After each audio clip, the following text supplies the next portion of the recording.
So House of Dynamite, it's about the whole film is a missile. They're watching a missile. They're tracking it on these big screens, and it's heading for Chicago. And it keeps about to hit Chicago. That's the first third. And you think, okay, it's going to hit Chicago. And then it cuts to black, and then we go back to the beginning, and it shows the whole thing from another perspective. And it's like, oh, look, there's a missile. It's about to hit Chicago. And then we get 2/3 through the film, and it's just about to hit Chicago. And there's, okay, we'll go back to the beginning again. And now we show it from a third perspective. And we go all the way through, and now it's going to hit Chicago, and then end of film. Very classy end, just fades to black. And we never see the money shot. We never see Chicago get blown up, which is, I think, you know, as a movie goer, a bit of a goer when it comes to movies, and a big hater of Chicago. Well, okay. One thing I'd say about House of Dynamite is what's reassuring about it, because it's supposed to be hyper realistic. This is the idea, right? It's very serious. This isn't. What's that one with? Is it Ben Affleck and Nicole Kidman? No, George Clooney. Some of All Fears. Is it George Clooney or Ben Affleck? There's Some of All Fears, which is a nuclear one. Yeah, which is Ben Affleck and Jennifer Garner, which is where he met. That's complete. What's the one with Nicole Kidman? Is that not? Is she not even in? She's not even an actor. Oh, you might be getting mixed up with The Peacemaker, which is George Clooney. Yes. I'm so glad you're here. All of these films are comparably, but subtly, very gung ho, because they all advocate American leadership and American intervention in any airspace, any country, anywhere, anytime. Those films are. The idea is that they're silly. That's silly Hollywood stuff. Yeah. This is serious. This is a serious film. Yes. The problem is that those films they're really shit, but they're much better than this. That's the problem. Yeah. Like, if you watch the first third of Some of All Fears 3 times. Basically. That would still be better. But I mean, like shitty 90s films about sort of, nuclear war are better than this. That's the sad truth of it. But what I did like, it's supposed to be serious, supposed to be, this is what would happen realistically if the US was faced by this bizarre threat that would never be faced by one. Yeah, it could never. It's the least happen. Likely of all the scenarios. But what I liked about it was that the nuke was heading for Chicago and not New York or Washington, because that's, you know, I've said this to you many times. This is just how things are done. It's how things should be done, right? When it comes to things like this, you don't hit London, you don't hit New York, you don't hit important places where important people might be. You hit smaller targets, you know, Birmingham, for example, Manchester, fine, or even somewhere like, you know, off the top of my head, Bath. Yeah, that's where you go. Yeah, that's where you go for, because you don't want, you know, you want a little bit of foreplay, right? You don't want to shoot your load immediately, hit London, game over. You want a little bit, you know, a little place here. I always think of like Bath and Bristol. They're like the Hiroshima and Nagasaki of the UK. That's what I call them.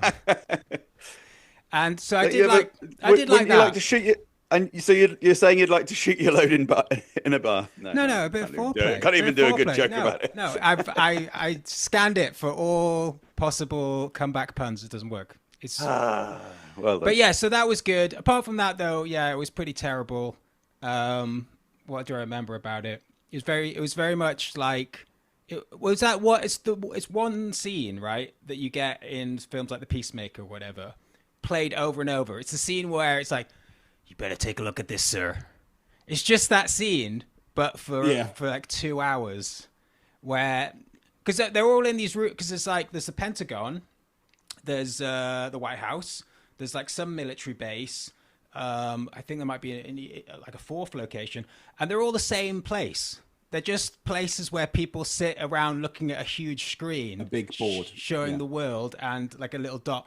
And you think, like on a normal day, you don't even need one of these to be working. Never mind 4 different rooms around the country looking at... They could be playing Pac-Man on those screens generally all day. What would be happening on most... Like every day up until that day, nothing would happen, right? They'd just be looking, another clear sky. And then what do? They just hang around. Like these rooms, like I would imagine it's a bit more. There's one scene where they go into a bunker and they have to set everything up very quickly. I feel like that's what it would really be like. They'd go into this room that they never used, and they'd have to turn on the computer, and it would be like, what's the password? Fuck, I haven't used this room for, it's like Microsoft 98 or whatever. Shit, you know. Because, like, when would they, I don't know what these rooms are for on a daily basis. But you made a review about it. You were quite cutting. Yeah, I mean, just as always, I kind of think Catherine Bigelow's brilliant. Really, I enjoyed So a lot of the. You didn't think it was bad. It seemed like from your review, you didn't enjoy it. Well, no, but I separate the entertainment from the. But the key thing was all the time. It wasn't entertaining. It was shit. That was the problem, I thought. Yeah, well, fair enough. I guess I just mean I was entertained by it because I always get entertained by thinking about that. Doesn't come across in your review at all, by the way. Because I'm not doing an entertainment review. I don't really like doing entertainment reviews. I'm sorry to sound like fucking like spectrum-y there, but I don't really like doing entertainment reviews very much because it just feels like if you don't like something, you end up slagging it off. So I try. I try not to. Well, actually, I say that, and I do bloody do it because I do those movie reviews as I leave the cinema. But throughout my life, given that a lot of my life's been cinema, oh god, where am I going with this? Yeah, where are you going with I this? try to focus. 95% of the time, I focus on the politics and the ideology that's embedded within the film. But I did find it quite entertaining. Well, you should have said that because I think that would have. Okay, Catherine Bigelow and everyone else. I thought House of Dynamite was entertaining, even though no one else did. That would undermine. Yeah, it would undermine the rest of your review because the this main guy's point insane. What's he talking about? The main point is that any nuclear attack on America would come out of political conditions in which the United States is inherently enmeshed and the primary driver of. I know, yeah. And that's what's so frustrating about it is that. Oh man. Someone's fired a nuke. It could be anyone because they're all crazy maniacs out there. We're the only sane people in the world. Could be Russia. It could be China. It could be bloody. Yeah. It's like. Do you think it might be because we've deployed Tomahawk missiles in Ukraine? They're crazy. No, it can't possibly be that one particular example. That's the thing. Yeah, there's nothing in the film about what the US is actually doing foreign policy wise. No. At that time, they're just like. We're just twiddling our thumbs, as always, over here in the US, minding our own business, and someone's come and fired a nuke. Why would they do that? And as always, Catherine Bigelow is working as though she's just getting kind of free advice from her mates who might happen to be these politically neutral figures in the CIA or nuclear command. But actually, of course, whether the script has actually been tied into a contract or not with those organizations, who knows? But if she had said anything about American foreign policy that is remotely critical, then, of course, she would have lost all of those, should have lost those kind of contacts and access and advice. And no doubt a lot of the equipment that they were using on screen must surely have come from the national security state as well. What equipment? Well, all the big boards and the DEFCON 1 and the, I don't know, the keypads and the, I don't know, just the, do you know what I mean? Like, I don't know about some of the buildings. I don't really care, but there wasn't that much military equipment in it, to be fair. It was mostly just sets. Trying to remember if there are any military planes, Air Force One. They have one of those planes that can't be seen in the last bit. Stealth planes. Yeah. The one that they used to drop the bunker buster bombs. Those ones. The stealth bomber? I guess so, yeah. They had one of those out ready to fire a nuke in the final third. Well spotted, yeah, okay. And they also had, at the end, everybody going into the bunker. So they had like people that were on like a special list and they got a message. You know that message? They did it again about a month ago where everybody gets a message on their phone and it kind of overrides everything. Yeah. You got that right? Yeah. And they get one of those, but it's only to the people that have been chosen to go into the bunker. Everybody else gets left behind. But it's funny because right at the end of the film, you don't know if the president's actually going to fire, and you don't even know if a nuke's hit Chicago. You don't know anything. But they're all driving these huge, like big buses, big coaches full of people, important people, into the bunker. And you think, what happens if nothing happens? It's a false alarm, and they're just left. They're just left to like live in the bunker for thousands of years. I'm sure they'll give him a call. No, but I think if you remember that a few years ago for security reasons, false alarm. Once you seal the door, Matt, it stays shut for thousands of years. Everybody knows that. It's basic.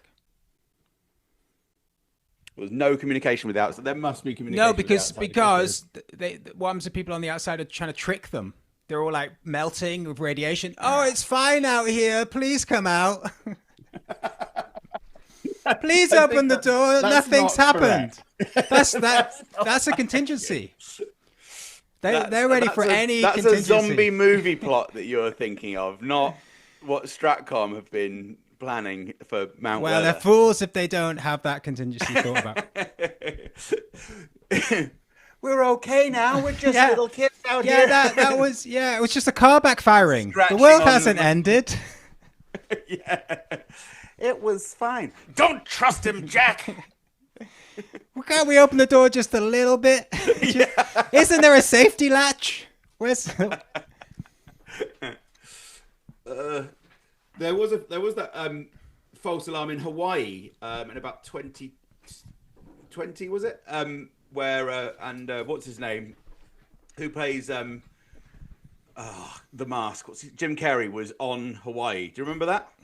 When they all got when you first started getting the texts for what in our country is called, because our country is such fucking bunch of things so they can con the public. They're like, oh, it's for the floods and the wildfires that we get. Like, if that's when you're going to get the text, as if there's any floods and wildfires. It's like, what the fuck? What fucking floods and wildfires are ever in Britain? Well, there were floods. Of course, the beepy beep on your phone is for nuclear war. There were floods and wildfires. There were floods and wildfires this year. So they're going to text everyone in the country, are they? Like, there's floods and wildfires. Well, they text you when you're in the flood. And you're like neck deep in water. There's a flood in your area. Oh, thanks. Yeah, you're like, I'll just plug my phone into the leaky fucking thing. What I'm saying is it's blatantly the primary purpose of that was for civil defense against a nuclear attack. How does it help? But they wouldn't say that in the press releases. Why would you send it then anyway? I mean, how does it help anyone in a nuclear attack? Because they want people to stay indoors for 2 weeks. How does staying indoors? In theory, is the way to survive a nuclear war. How? It's fucking bollocks, really. But the idea is that radiation goes down to an acceptable level after 2 weeks. So if you stay indoors with a big bath full of water that you've poured before the bombs have hit, and then you just go. But the water like that for 2 weeks in the pipes, that should be all right, shouldn't it?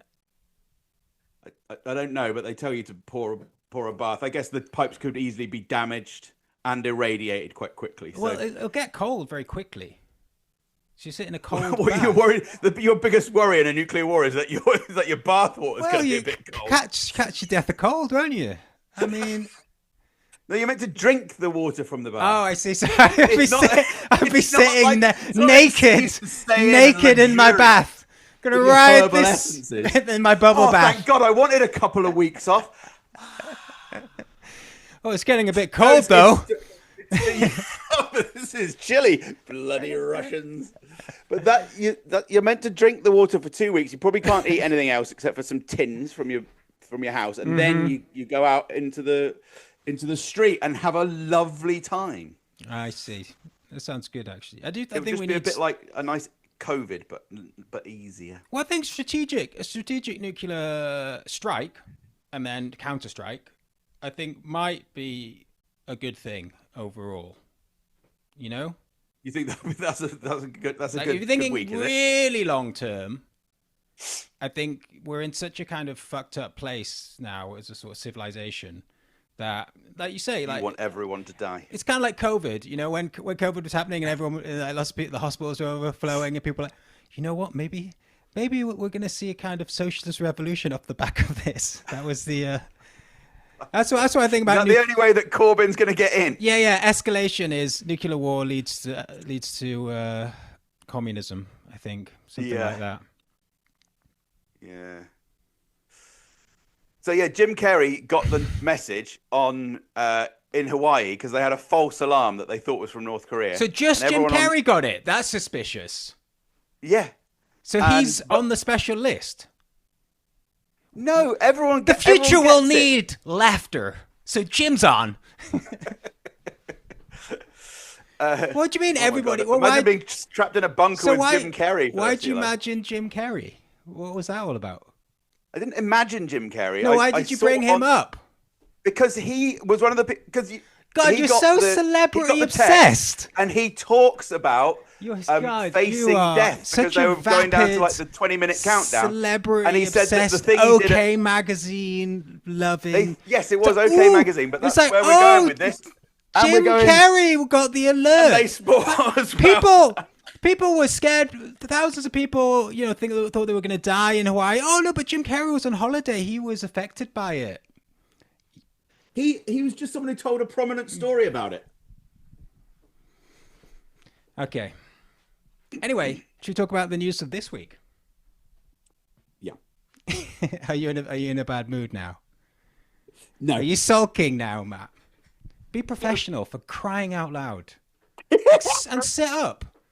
I'm sitting up now. I'm trying to get professional. You're good, but you've still got this sort of weird door behind you that just makes it look like you're trying to conceal a door. No one can see my door. Please. Very bad at I don't have a door. There's no door. You're doing that for about a year or whatever. How long have we been doing this for? Well, I don't know how else where I can put it, right? Because if I put it here, there's a big mirror. And so then it's just really weird because then you see the back of my head plus the screen and you're in like a never-ending, like whatever. Well, that sounds pretty newscummy. No, it certainly isn't. I could move it a bit this way.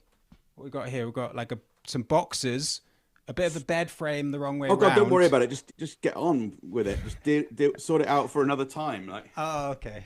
Sorry. Back to the door it is. I don't like it when it's like a little bit of something's in. So there's like a smidge of this. A little bit of door. That's why I try and keep... Try and get like nothing. I get it a bit wrong as well, but yours is really wrong. Is this really wrong? So wrong, it's right. A door. It's like, don't worry. Has anyone seen any doors around here? Because I haven't. Make myself look big. Yeah. I have thought about that before. And also, the other thing, before you get on to your next thing, just because we're talking about films, so this is a proper link. I saw Bugonia, which I thought was brilliant. Good. Yeah. Glad. Good for you. You had a good time. Go watch that, everyone. You'll like that. Yeah, sure. Well, you liked... Enjoy that, won't you? You liked House of Dynamite, so no one's going to listen to you. Well, I was just being nice, really. I like the bit in House of Dynamite where the president at the end... He says the name of the film. He does the titular moment, and he says, and he says he'd been listening to a podcast. I like that. That was it. Because you would, normally it would be like reading a book. I've been listening to this podcast. And they said all these plans we're making for nukes, bigger and bigger weapons, more and more elaborate plans. It's like we're living in a house of dynamite. And then the guy he's talking to doesn't even ask him the name of the podcast. I'm like, it's like such bad writing. I mean, that's the first thing you would ask. Oh, which podcast? What's the name of the podcast? Oh, yeah, it was called... I actually saw there was an article about the guy who did the podcast in real life, and he was like, hey, they didn't even check my thing. Oh, it is a real podcast? Yeah, there is a real podcast. So realistic. So realistic, that film. It's crazy. And actually, if you watch The Sum of All Fears... it's better. Ben Affleck, much better film. Which is much better, but done with 3 times more things happening. Yeah, it's like a whole film of things rather than just Morgan Freeman says, "This is a really bad thing. In fact, you might say it is the sum of all the fears." Yeah, that's terrible because Sum of Fears. You don't. No, it just no one would ever say that. It'd be funny if George Clooney said in The Peacemaker, "We're being the peacemaker." Well, you can only say it. That's why House of Dynamite kind of works, because you got it from a podcast. You got it from somewhere else. Yeah. And like Morgan Freeman's like, I read it once in a book. I read it. I'm not just saying this myself because it's a silly thing to say. I'm quoting someone else. Clearly, that makes a lot more sense. This is my Morgan Freeman impression. It's maybe in that nuclear accurate. war film from Britain, maybe in Threads, like one of the Sheffield guys who gets nuked and pisses themselves, who could be like, "Oh, this is like a great big ball of thread." Oh, it's like all life's connected, and even if you just destroy one bit of it, it can really have big, profound implications for the rest of the world. Yeah, like a thread. Why is it called Threads? Like at the beginning of the film where there's a spider making some threads. Oh, is that what that is? That's what the whole metaphor is about. So you can't just destroy one bit of the planet and not expect the rest of it to go. I don't know. Boo to buggery. I think you could. Is it Leeds or Sheffield? Whatever it is. Sheffield. I think you could destroy Sheffield, and it would be all right. I think things would recover.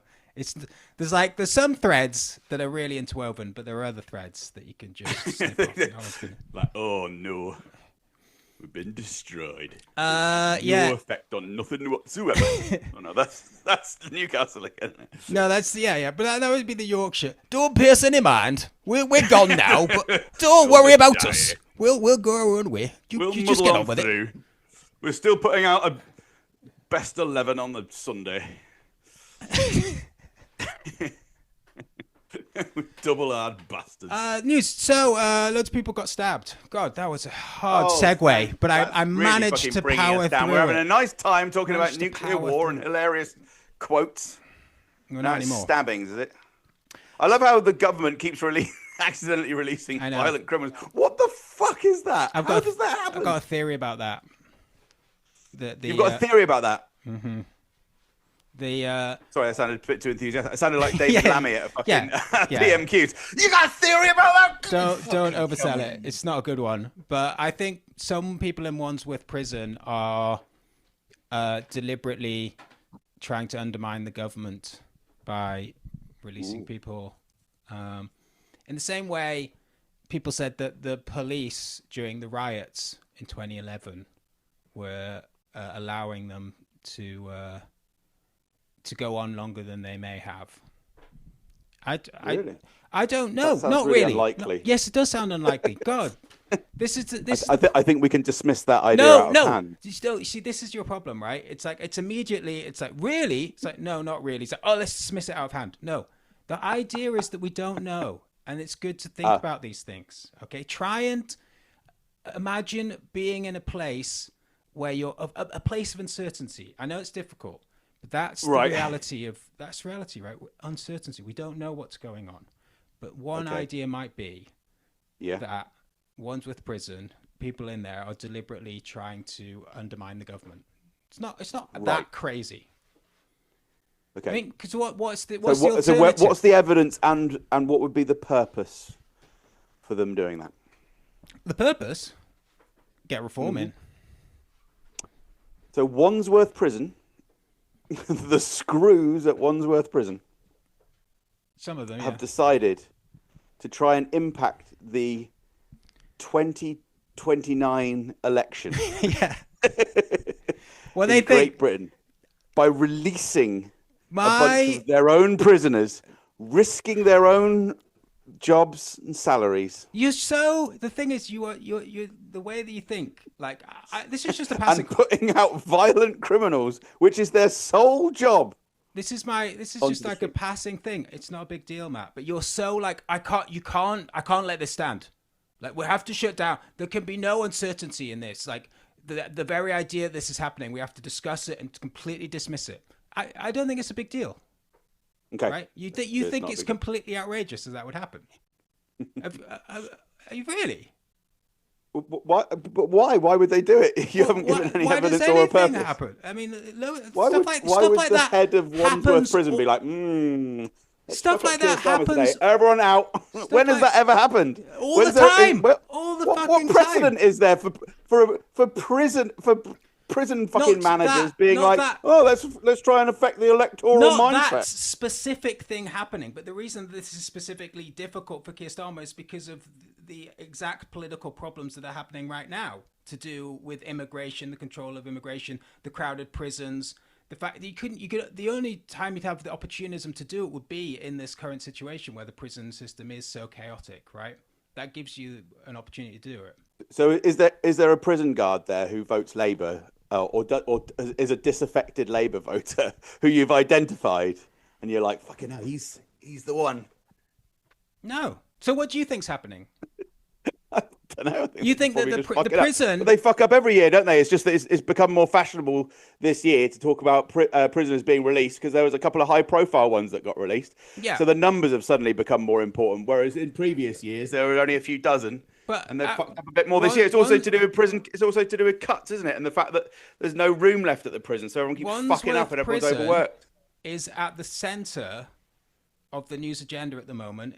The government is completely focused on Wandsworth Prison, right? After the high-profile release, what was it? 2 weeks ago? Barely. It can't even been a month ago, right? And they fuck up again, right? Yeah. Immediately. Mm-hmm. I mean, that is incredibly bad, right? You would think they might fuck up stuff at Wandsworth Prison, but the one thing you thought they wouldn't fuck up at least in the next few weeks would be this. So, I think you might be right. I just think I don't think my reason's a particularly good one, but I don't know what's going on. That's the thing. I'm uncertain about it, and that's fine, Matt. Isn't it? We don't know. We don't know. We're fine with uncertainty. I am. We've got 5 minutes. Got 5 minutes left. Are you sure? Are you sure that you're fine with uncertainty, Matt? Yes, of course. It's fine to have lots of different ideas and theories, however annoying. Why is it annoying? There's nothing annoying about it. Yeah. Anyway, do you want to talk about? And I don't mind having cringeworthily dumb friends. It's fine. It doesn't matter to me. We all toss out ideas as though we're about 9 pints in. It's just a chat. It's just a conversation, isn't it, listeners? Yeah. I want to let it go. I want to let it go. I want to move on. I let it go ages ago. No, you didn't. You came back right at the end with a personal insult to me. You couldn't even continue the argument, but you were so annoyed that you had to then go into it being about me being an idiot. That's interesting, isn't it, Matt? No, it's just coincidence. Well, I've let it go. So, in a way, I win because I played. No, you didn't. In a way, I win. Yeah, you didn't let it go. You went to personal insults, but I did. I'm sorry. Rose above it. And just let it go like a god, like a master. Yeah, that's what God would do. Yeah. He'd let it go. God always lets things letting shit go. He loves letting things slide. One thing I've learned about the God. old Hebrew God. Oh, so it's the Jews' fault now, is it? That's interesting. Oh, I thought isn't the Hebrew God the same as the Christian God? Isn't he still called the Hebrew God? Didn't mean to bring the Jews into it, blaming my own Christian. Yeah, well, it doesn't matter what you blame, Matt, because even if you didn't mean to do it, it's still anti-Semitism. Yeah, and you should still be. I don't know what should happen to you. Did I say Hebrew? I meant Hindu. No, I didn't. No. Yeah. Fuck the Hindu god. Well, there's loads of them, aren't there? So that's good because they can share. I don't know anything about anything to do with any religion or ideology. So. Fuck off. That's probably the safest place to be. Yeah. Do you know anything about climate science? No. Well, it's COP. But I do know that Al Gore predicted that most of the fucking ice caps would have been gone by 2012. Yeah, there is. I think there was an element of that.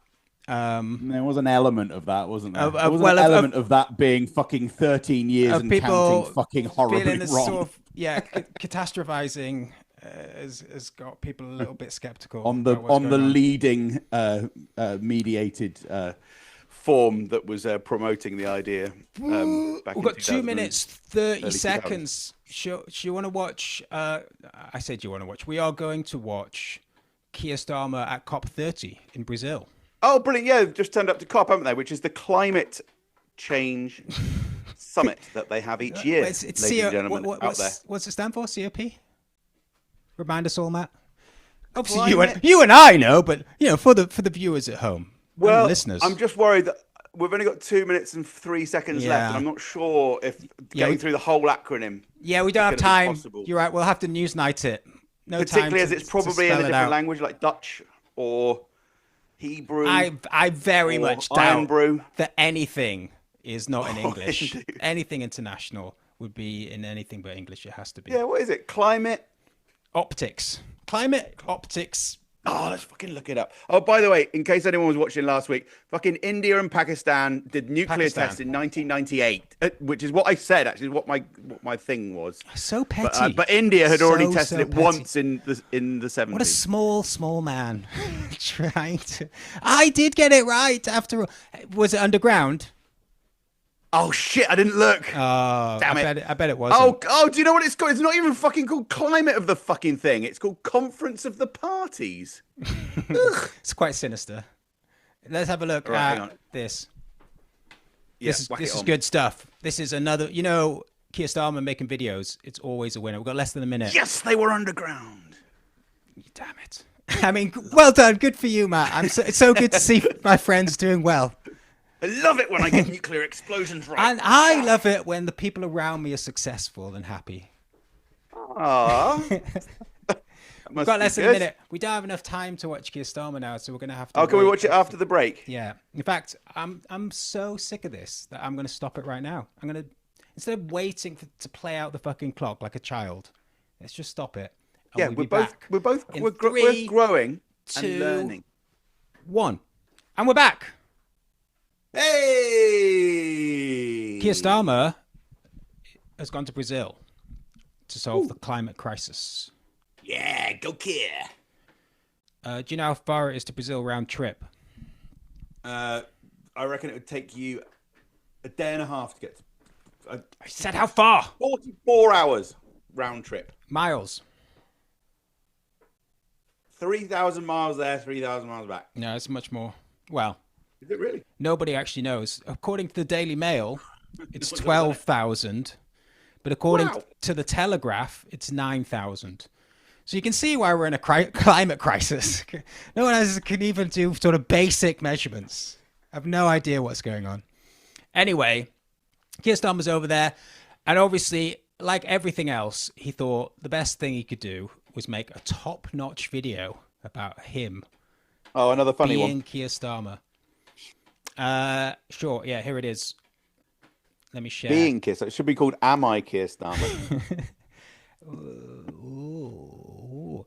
I think there's different. Oh yeah, layout. Can we do it? How about this over the? This is good, isn't it? Look, this is like I'm reporting on it. Can you see that? Yeah, well done. You're not impressed at all. How about that? Oh, that's good. Look at that one. That's like a real. I like I'm on. I was going to say Twitch. But I meant TikTok. Okay, let's go back to normal. I'm scared. All right, you ready? Yeah, that was good. You were professionalizing. But you're not. Where are you? Well, don't worry about me. I'm a voice. No, still. come on. I need you here, Matt. Why can't you be in the void with me? I'm disappearing. Like Back to the Future. All right, let's just watch this bloody thing. Keir Starmer walking through the rainforest in Brazil. And go. Oh, actually, can you hear it? That's the other thing. Oh, yeah, there's a setting. I've seen other people make this mistake. Yeah, me. It's not a mistake. It's Zoom. Every time there's an annoying setting that... Yeah, when you share the screen, there's a separate thing for sharing the sound, which makes... Yeah, but I saw someone else have the same problem the other day. I don't know what it is, though, the answer. I'm just trying to make you not feel so alone.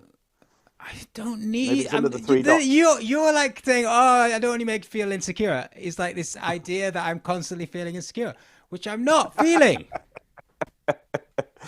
You don't ooze insecurity, you're not crazy. Don't worry. You're not a crazy guy. You're totally not crazy. I don't...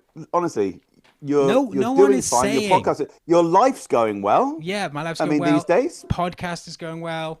It's all coming up. Millhouse. Yeah. Okay. Ready? 500 views. Shut up. For the last one. Shut up. Today is the first day of COP, and the UK is really. I was getting a bit annoyed, but as soon as I heard Starmer, he doesn't even know. Down. He doesn't even know the name of what he's at. Listen.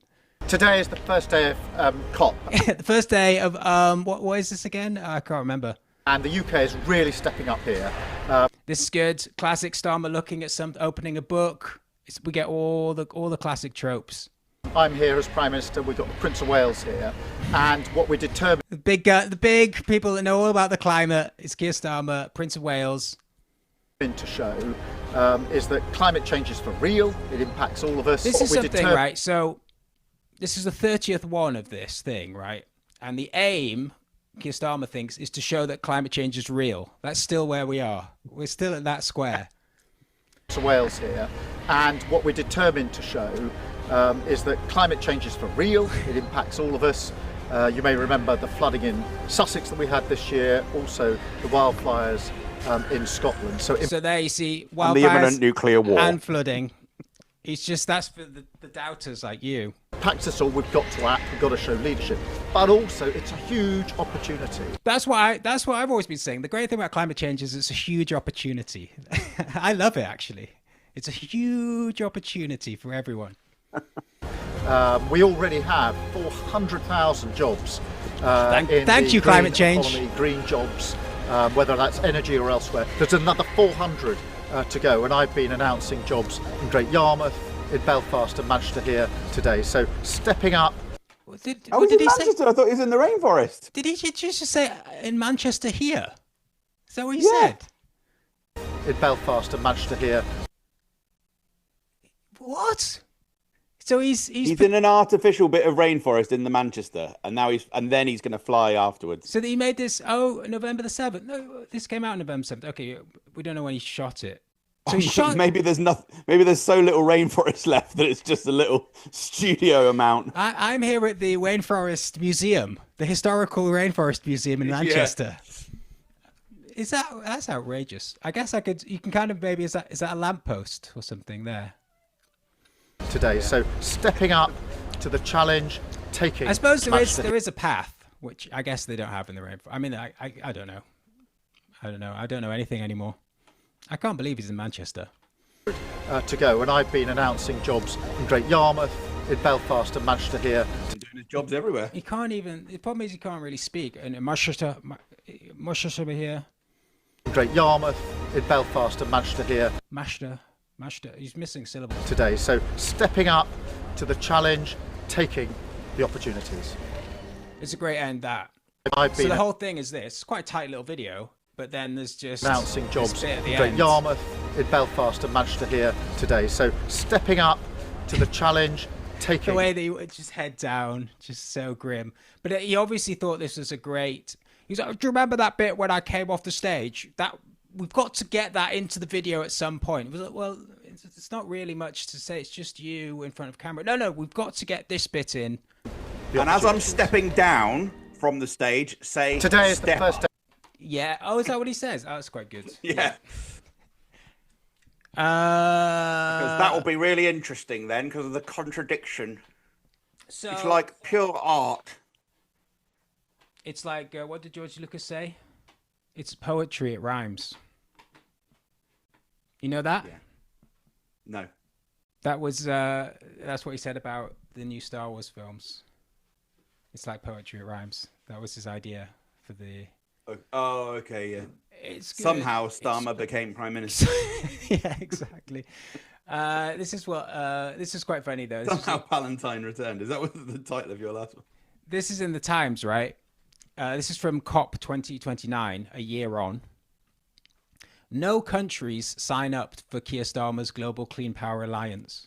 So he started something in 2029's COP, and no one has signed up to it. Sorry, I'm confused. Why are you talking about 2029? Isn't that in the future? No, we're in COP 30 now, and that's COP 2029. Oh, sorry, yeah. Not 2029. Did I say 2029? Yeah, I think so, yeah. Yeah, I probably did. Yeah, sorry, yeah. Anyway, he did this big thing with Lula, actually. Lula, I guess, is hosting the thing this time. And I'm getting old now. I thought you were talking about fucking Lulu from the 60s. I'm fucking dating myself. Something horrible. But let's talk about Labour funding, right? This is one of the problems, I think, when it comes to climate. So I think my understanding of where we are in terms of the climate crisis is that the general consensus is that nothing is going to happen. Yeah, and you can't have a crisis for 30 years. It's not a crisis. No. Oh, no, there's going to be... It's a fucking disaster. Yeah, no. It's a worse... I'm not saying that that things aren't going to get really bad in terms of the climate. I'm saying nothing is going to be done to fight it. That's the main thing. And the consensus basically at this point is that they're hoping for some sort of Hail Mary moonshot type things, which may come about, but they may not. So you've seen Don't Look Up. So Don't Look Up is a critique of that. And in Don't Look Up, it doesn't work, right? It might not work. It might work. But that's where we are at the moment. We've given up in terms of actually trying to change the trajectory of how much fucking carbon we're going to make, or basically expanding fossil fuels and stuff like that. So it's just about like these big things like carbon capture, shooting stuff into space. It's all that kind of thing. And it might work, but it might not. What do you think about that?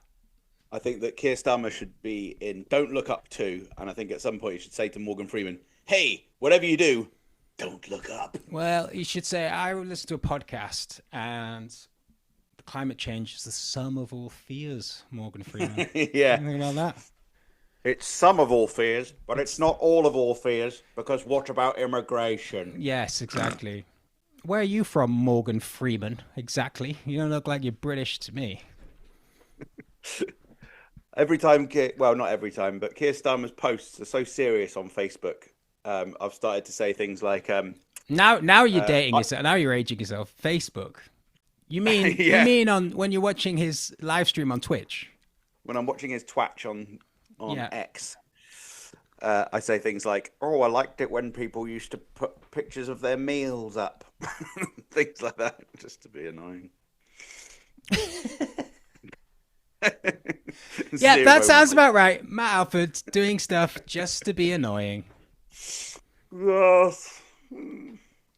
So this is an article from Open Democracy. Oh, yeah. You're not going to like this. It's from July 2024, in the past, which you loathe. You're all about the news right now. You're such a sort of on it guy. But this is, unfortunately, from about a year ago. And it says, Labour's biggest corporate donor, Ecotricity, accused of greenwashing. Exclusive energy firm making misleading claims about neutralizing gas with carbon credits. So this is a company that you can, we live in a privatized marketplace where you can choose who you want to provide your gas. This company says that they provide it and it's carbon neutral. And they're also the Labour Party's biggest corporate donor.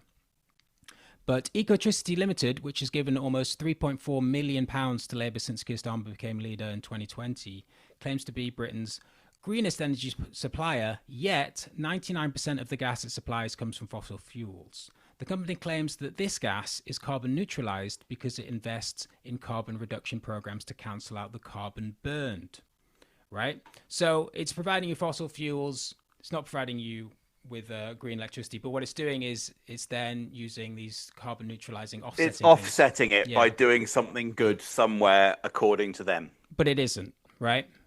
But Open Democracy has learned that Ecotricity has no active carbon credits, despite listing 4 environmental projects on its website that it says it supports. When questioned about the company's claims that carbon emissions from our fossil fuels gas are offset by investing in carbon reduction schemes, a spokesperson admitted that some of the schemes it previously supported had not done as promised, and said that information on its website would be refreshed, which I imagine it has by now. I have no idea. Nobody's followed up on this. There's barely anything about it. But this is the problem with a lot of these things, is that it's like, do you remember good old Russell Brand, everybody's favorite left-wing comedian, right? He was, when he was doing The Truths, the Daily Mail did an expose about the T-shirts that he was making, that he was selling, right? Oh, yeah. And the Daily Mail, this is one of Russell Brand's absolute best truths. If you ever just want to watch an absolutely incredible takedown of the Daily Mail, the Daily Mail found the company that he'd used to make the T-shirts, and they'd sent investigators off to like fucking Malaysia or somewhere to find the factory where the T-shirts were being made, and discovered that some of the T-shirts were being made in sweatshops, right?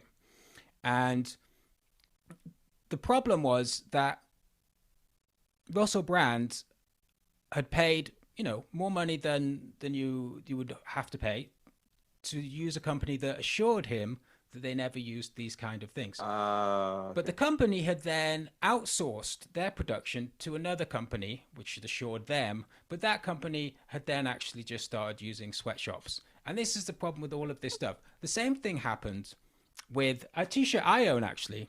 One of the few T-shirts that I can confidently say came from a sweatshop. Oh, God. Oh. You're right. Yeah, I wonder if you caught that on camera. Yeah, it did. It looked great. Back to your... I imagine, like, working in this... Oh. You okay? You got, like, allergies? Yeah, just a bit of... No, my body is a bad sneezer. Reminds me of Arcade Fire. My body is a cage. My body is a bad sneezer. Oh. You might hear my whistling nose later on as well, but it usually comes on only at night. You got I like the way you talk about your body. It's so poetic. Like, my body is a bad sneezer. You might hear my whistling nose.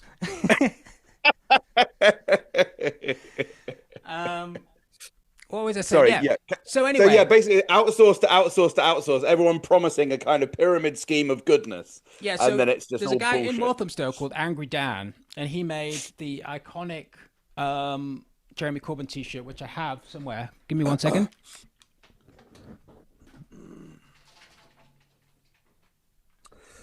I've got a Jeremy Corbyn Hello, T-shirt. I'm back. Enjoy Jeremy Corbyn in the shape of a This is it. I can't hear you, but you remember this one? To our chums. Oh, that's better. beautiful. I'll just do a podcast like this where I don't have to listen to you anymore. So Yeah, this is the T-shirt. back that up. You know this T-shirt, right, Matt? Just give me Looks a like thumbs the up. Danger Mouse logo Don't need from to the listen. 80s. No, just give me a fucking thumbs up. I don't want to hear any of your back chat. Yep, that's right, exactly. So that T-shirt, you haven't even got your earphones on anyway, so I don't know why I should wear mine. But the difference is that mine are plugged in, so I don't have to listen to what you're saying. So, Angry Dan, he made that T-shirt. He's just a local artist in Walthamstow.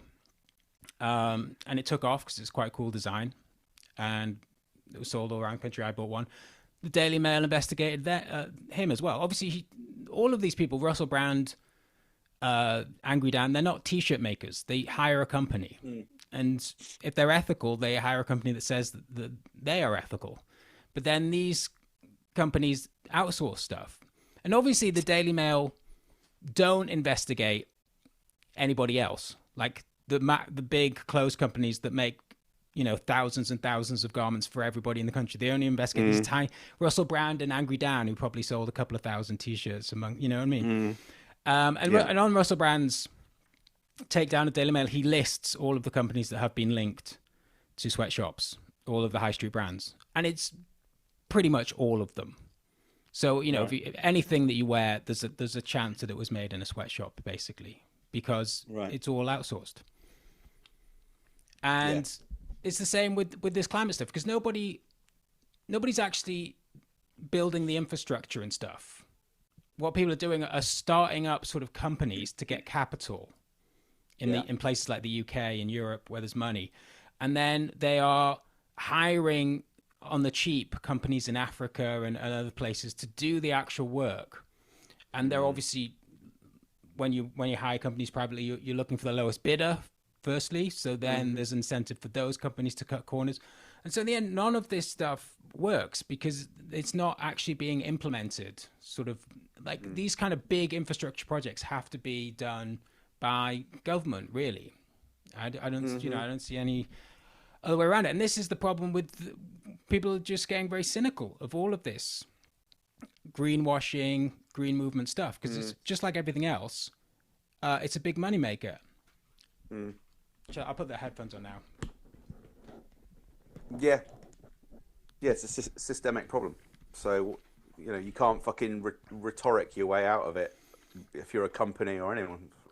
And I think, I think it does bear repeating, but I don't think there's a great deal more I can say to that, because it's just a really fucking fundamental thing that needs to change about the whole of society.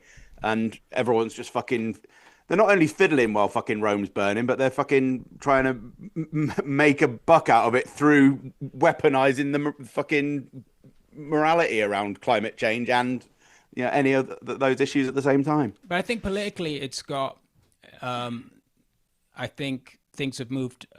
There was more of a consensus, more support for doing something about the climate before, I don't want to say the word, but 2020, before 2020.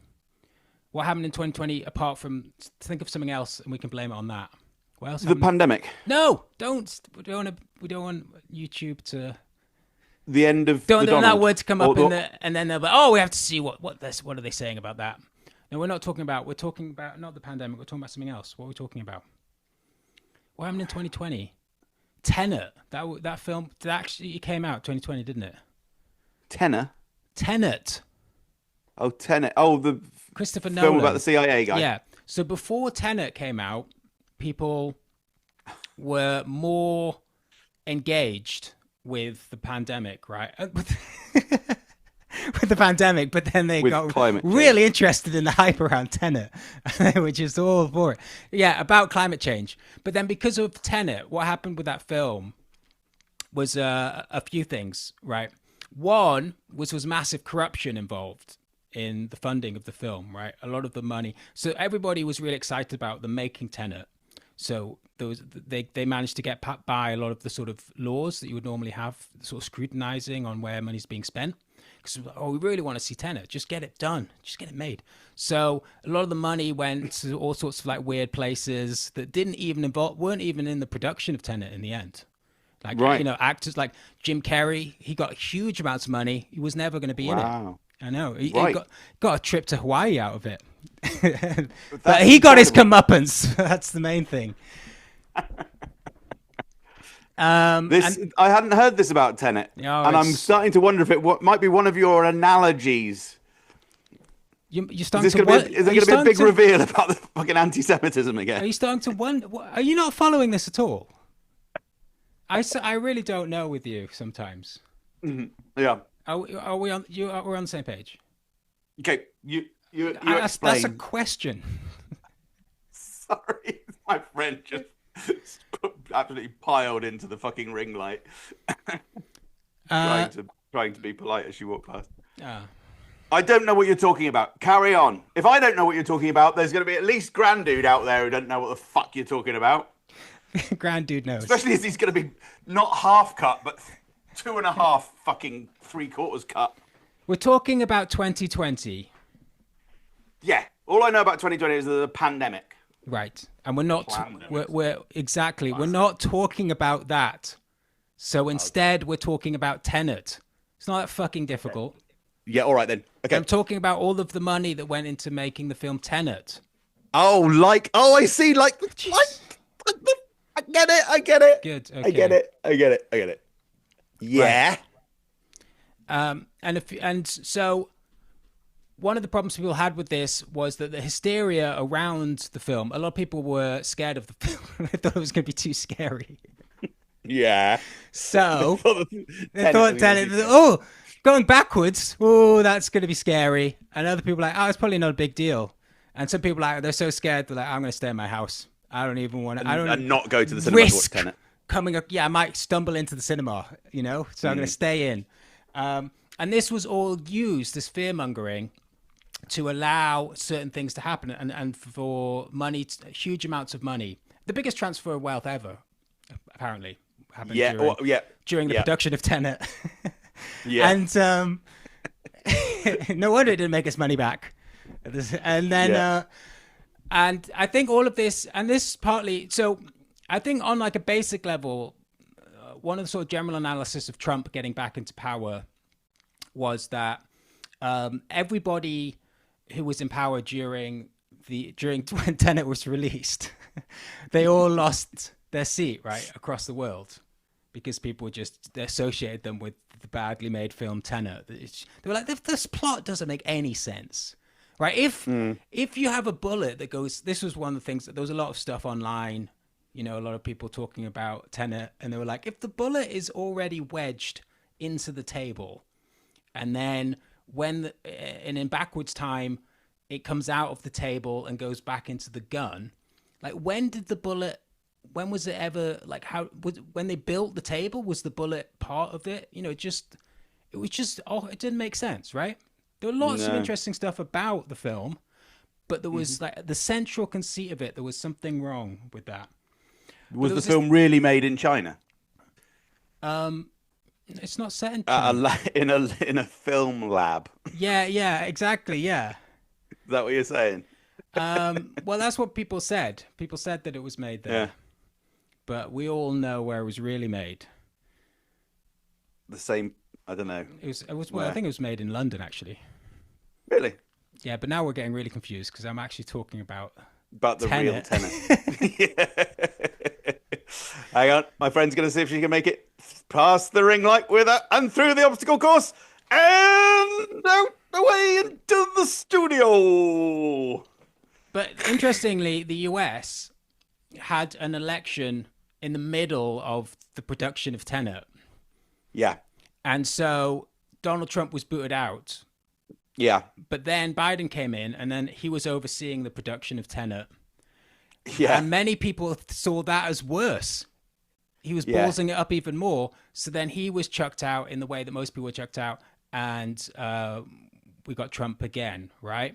He was much more associated with Tenet than Donald Trump was. Yeah. Even though Donald Trump was all like, I came up with the solution to why the bullet is stuck in the table. It was all me. Yeah. And but all of his supporters were like, just stop saying that, please. We don't want you to be the solution. No, I did the solution. And in fact, actually, if you remember initially when Trump came up with the solution, what did he call it? Like super speed? It was like project. He wanted to do it super fast, didn't he? Hypersonic? You talked about injecting bleach at some point, but I think maybe it was a little No. I'm talking about the real solution that everybody was forced to endure. I don't remember. It was such a depressing time. I assume that you got the solution several times. I certainly did. Oh, the solution to Tenet. Yeah, I did. It was fucking pointless and stupid, though, wasn't it? I feel like a right mug. But it was also a day out. He did walking up to the fucking place where I got my injection for Tenet. He did the speed. He was like, I want to get the solution out as soon as I can. Yeah, it's called like super speed. Oh, fast rollout, you mean? No. But the actual production of the solution. Okay. Whatever that was. So he claimed that.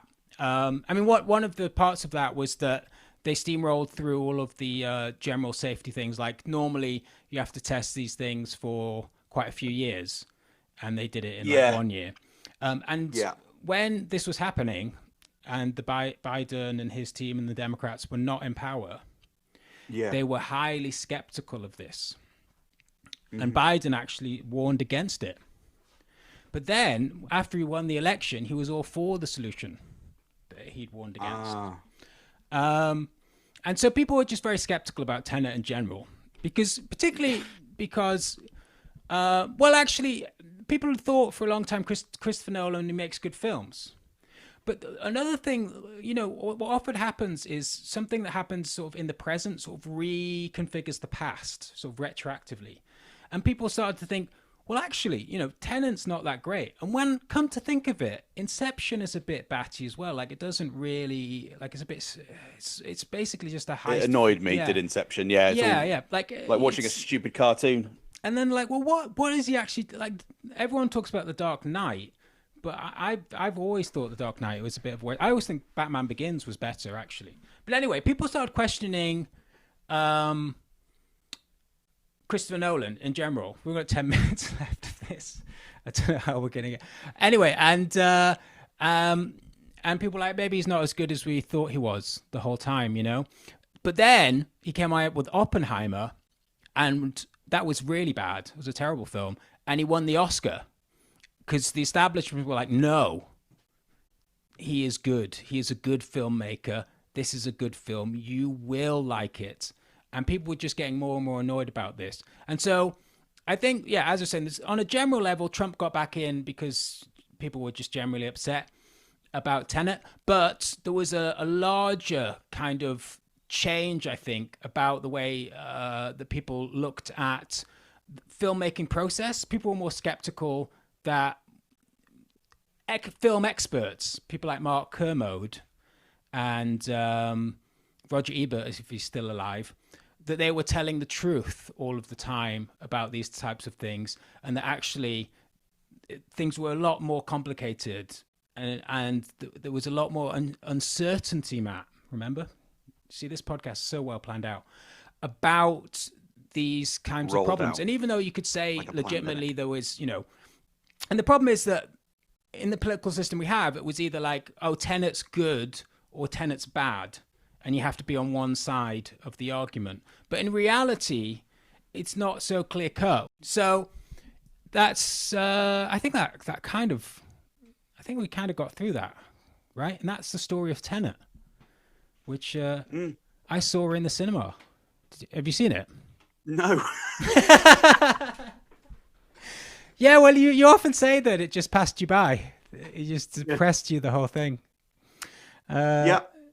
Didn't see Tenet or really engage at all in the pandemic. I don't know why you're bringing that up. Too depressed to watch Tenet. I only got 2 injections to cure me of Tenet. Okay, this Labour gives Open Democracy. Labour given £4 million from tax haven-based hedge fund with shares in oil and arms. Do you know this company? Quadrature. Nice. Quadrature's donation is noteworthy not just for being Labour's largest ever, but for its timing ahead of election. The Labour Party's, so this was just before Starmer was elected, the Labour Party's largest ever donation came from a Cayman Islands registered hedge fund with shares worth hundreds of millions of pounds in fossil fuels, private health firms, arm manufacturers and asset managers. While the £4 million donation by Quadrature Capital is the 6th largest in British political history, it is noteworthy not just for its size, but also its timing. Electoral Commission records suggest Labour received the donation in the 1-week window between former Prime Minister Rishi Sunak's announcing the general election and the start of the pre-poll reporting period in which all political donations over £11,180 had to be published weekly. So they did it right just before the election, but not within the election time when you have to say it. This means that despite being made on 28th of May, Quadrature's generous donation was published by the Electoral Commission only last week, more than 2 months after Labour won the election. So this is the other problem you have. Not only do you have these companies that are shit, that are backing Labour, but you also have, obviously, the fossil fuels, hedge funds that basically have all the money in this country also putting money into the Labour Party, which you would assume they're doing for influence over policy, you would imagine, right? Neither the Labour Party... I would imagine that. I would more than imagine that. You'd I more would imagine assume it. that. You would assume it. Okay, neither the Labour Party press office nor Number 10 responded to Open Democracy's question on whether the timing of accepting this donation was intended to minimise scrutiny and critical coverage during the election. No, it's just a coincidence. It just happened to be then. Now, this again is an old article. I know you're not going to be happy about that, but just hear me out, because it mentions Paul Holden, who this week has released a book called The Fraud, which is an explosive... I haven't read it. It's an explosive... I don't know really what it's about. Explosive book about the funding of Labour Together, an organisation that he claims was used to basically undermine Corbyn's leadership and install Starmer. Finally we got to Jeremy Corbyn. That's what I like with this podcast. It was like the return of Han Solo there. That's bad though. That was a really bad moment in Star Wars when Han Solo returns. Somehow Han Solo. Paul Holden. Ill-advisedly, Han Solo returned. Paul Holden, an investigative... Ham-fistedly, Luke Skywalker returned. Yeah. Really annoyingly, that weird guy from the bar in the first film can be seen walking through the city in... Really? What the fuck is that? What's the one that's set before the first one? It's like a standalone film. Where they have even bigger Death Star. No, same size Death Star. They're building the original Death Star. Oh, when they're building the one. Oh God, yeah. Rogue One. Was that yeah, right? That's right. Yeah, Paul Holden, an investigative journalist and author of The Fraud, a forthcoming book on Starmer's leadership, told Open Democracy that the donations timing fits the Starmer project's pattern of delaying the disclosure of potentially sensitive or controversial political donations. Holden said, Sir Keir Starmer and the organisations close to him have an unfortunate history of reporting donations in controversial ways. That would be a good band name. Sir Keir Starmer and the organisations purportedly close to him. That is good, Lead singer. Blair on guitar. What's his name? That guy, Secretary of State on bass. Secretary of State. The guy we talked about last week. I've forgotten his name now. Eric From Holder. the Biden administration. Eric Holder. Eric Holder? No, Holder? I'm thinking of Eric Holder? the guy who played bass. Anyway, carry on. I'm interested. I'm here. I'm here for this. We've got nothing else to do all day until fireworks. Oh, you're going to fireworks tonight? And fireworks tonight, yeah. During his bid... Back to this. During his bid to become leader of the Labour Party, Starmer refused to contemporaneously publish details of who had donated to his leadership campaign. Yeah, this bit's boring. Let's move on. Labour members, as a result, had no idea at the time of voting that Starmer had been funded with large donations from the likes of wealthy millionaires like Martin Taylor and Sir Trevor Chin. Do you know Sir Trevor Chin? No, but I love his name. It's a great name, isn't it? It makes me think of, what's his face? Jimmy, the football. Jimmy Hill. Jimmy Hill, yeah. Sir Trevor Chin, we'll talk about him in a second. Holden also referred to a fine issued by the Electoral Commission to Starmerite think tank Labour Together in 2021 for its failure to declare donations worth more than £800,000, including £730,000 received while it was under the directorship of Starmer's key advisor and Number 10's Director of Political Strategy, Morgan McSweeney. Right, so this book, The Fraud, it's about Labour Together and all the money. The money involved, by the way, it doesn't seem very much compared to just about anything else that's happening in the world of consequence, but it's huge, right? The money that actually came in, like this 800,000, is a fraction of the money involved, and we're talking in the millions, which is just not... It just doesn't happen in British politics because it's all so small fry. But yeah, Labour Together had huge amounts of backing, and one of the key people involved was Sir Trevor Chin, who we'll talk about when we return. If you're okay to do say another 20 minutes. Yeah, although I think we should usually keep it to two things. Yeah, we should keep it to about an hour. We'll see what happens with this. But we'll be back. We'll do this one as a fireworks special. Yeah, bonfire night special. All right. And we're back. You have to say, if you want to do something, you're more than welcome to do anything, but you have to say, and we're back, before you we're back. And like and subscribe to this podcast. Oh, yeah. Why don't you do that? Wow. You should like and subscribe because it helps the algorithm. It also helps our self-esteem. Yeah, you perhaps go to my... not my self-esteem. I don't need any help in that department.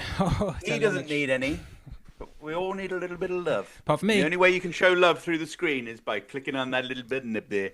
Maybe go to my Substack, which is called Scourge of the Spin Machine, or my YouTube channel, which is called Scourge of the Spin Machine. It's all about propaganda and various different things around that to do with the media, representation of international conflict. Ooh, it's exciting. Sometimes I try and be funny and that doesn't go very well. But a lot of the time, it's just quite good analysis from quite a good perspective. So check it out. Ding! Well, that was pretty good, man. You sure showed me. So, where were you at? Trevor Chin. Jonas. Trevor Chin. I wanted to talk Trevor about... Chin. So Trevor Chin, he's an auto industry mogul. That's how he made his money. But more importantly, he has in the past funded Labour Friends of Israel and Conservative Friends of Israel. He also plays a leading role in the Israeli lobby group BICOM, Britain-Israel Communications and Research Center. And Lib Dem Friends of Congo. No, Lib Dem don't have any friends. Green Party chums of Australia. Lib Dems Lib Dem hangers-on of Israel.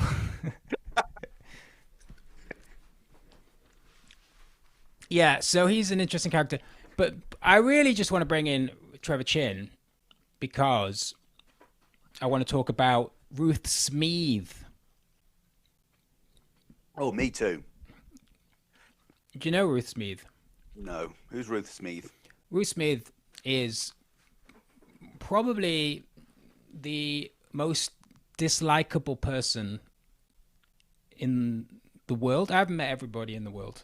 But don't worry about him, Ruth. No. You're missing the point. You wouldn't be sympathetic if you knew who she was. You would agree with me. Screw you, Ruth. Exactly. She is absolutely just incredible. Oh, okay. She's right. Okay, what's the problem? Okay. Well, what's the problem is right. If she's a politician, she was an MP. Right. And there's just no way in a functioning democracy that she would ever be in that position, right?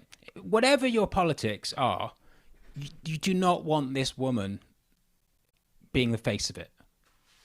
So it just sort of screams like just how bad this country's got, where someone like Ruth Smeeth is an elected MP in this country, because there's just like it's clearly not to do.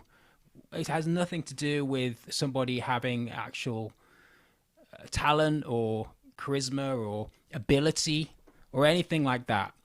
The reason that Ruth Smeeth became an MP is because she is part of the British American thing. What's it called? BAP. British American Party? Project, that's it, yeah. Interestingly, in WikiLeaks, she's mentioned once. She's not even she doesn't seem like a particularly important person. She's sort of backbench MP for the Labour Party. She's mentioned in some of the WikiLeaks, whatever, I don't know, Intel, CIA stuff. It says somewhere, it just says Ruth Smeeth strictly protect. And this has become really famous. That this is because like no one knows who this person is. But anyway. I liked it when, remember when everyone realised that lady called Sue Gray was running the whole country about 2 or 3 years ago, when Boris Johnson was in power, and it was like, yeah, you don't really need to worry. Boris Johnson isn't really in charge. It's just like this lady. It's like, oh, what, the Queen? No, it's just this lady called Sue Gray. Oh, well, that's reassuring. And so what's wrong with Ruth? Why are you saying she's a baddie? She was married to she's part of BAP, and she was married to the chief of BAP at some point, maybe still is. She's apparently allegedly Jewish. She claims that she is. I mean, I'm skeptical of even that. I just don't believe her about anything. But she bitterly complained about anti-Semitism in the Labour Party under Jeremy Corbyn. Fucking hated Corbyn. There's a great moment. She lost a seat in 2019, and you would think, as an MP losing your seat, you might be a little bit like, I feel like I've let people down. I've let down my constituency. She didn't say that. I didn't. She didn't. She was annoyed at Labour members or whatever, basically Corbyn was, for not winning her a seat. And in the 2020 conference, there's a brilliant, if you want to know anything about Ruth Smeeth, just watch Keir Starmer's speech at the 2020 conference.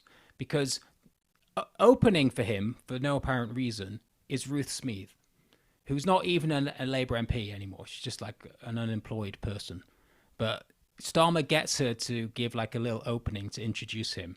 And she, instead of even introducing him, she's immediately like, I lost my seat, and it's because of all you fucking Corbyn supporters out there who fucked it over for me. Keep it light, Ruth. Keep it light. And even the thing, like, it sounds like she's not even at her own count.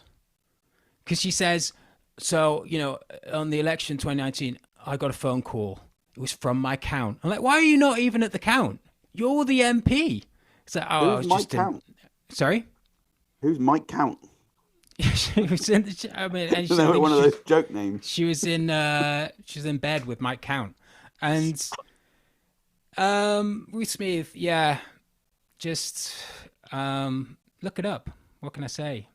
Just an abominable human being.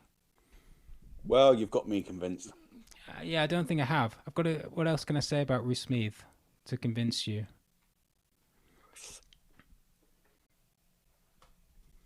What was I going to say about Ruth Smeeth? I can't even remember now. Oh yeah, so in Parliament, she read out all of the horrible things that had been said about her on the internet. Oh, okay. And they're really horrible. So this is what she says. This is what she received on Twitter. Hang yourself, you vile, treacherous Zionist Tory filth. You are a cancer of humanity. It's a horrible thing to say. This is basically how the Daily Mail report on SA cases. They're like, oh, this is horrible. This is really bad. Let's read more. Ruth Smeeth is a Zionist. She has no shame and trades on the murder of Jews by Hitler, whom the Zionists betrayed. Ruth Smeeth must surely be travelling first class to Tel Aviv with all that slush. After all, she's complicit in trying to bring Corbyn down. First job for Jeremy Corbyn tomorrow, expel the Zionist BICOM smear hag bitch Ruth Smeeth from the party. That's particularly horrible. And I feel bad reading it out, but let's go on. This Ruth Smeeth bitch is a Britanophobic. Is Britanophobic. We need to cleanse our nation of these types. Hashtag JC4PM, deselect Ruth Smeeth ASAP. Oh no, that's really not what JC4PM. No, it's despicable. Absolutely despicable. Poke the pig, get the Zionist child killer scum out of Labour. I mean, I don't know where this comes from. You are a spy. You are evil, satanic. Leave. Hashtag Labour. Hashtag Corbyn. This one is particularly bad. Ruth, you are a Zionist plant. I'm ashamed of you in Labour. Better suited to the murderous Knesset. I support Ken. Ken Livingstone. Right, I'll just give you the last one. Well, it's kind of it's just predictable fucking internet. Everyone being fucking forced to the margins and enjoying being horrible on the internet. Exactly, and I take no pleasure in reading these things out. I'm doing it purely for a professional reason. You understand that, right? Because you're a podcaster. Exactly. Your fellow traitor Tony Blair abolished hanging for treason. Your kind need to leave before we bring it back. Smeeth is filth. Yeah, Smeeth is filth. Hashtag Smeeth is filth. They're trying to get Smeeth is filth going as hashtag. I don't know if it succeeded. Anyway, I think that's the end of the podcast. Wonderful. What a joy it's been. What was your favourite part, Matt? The beginning. Because it was the all downhill way from now. I had so much hope at the beginning. The podcast was unwritten. It was a blank page. The future just looked like Arizonan cornfields under the setting sun. Smeared with hag bitchness. Mm.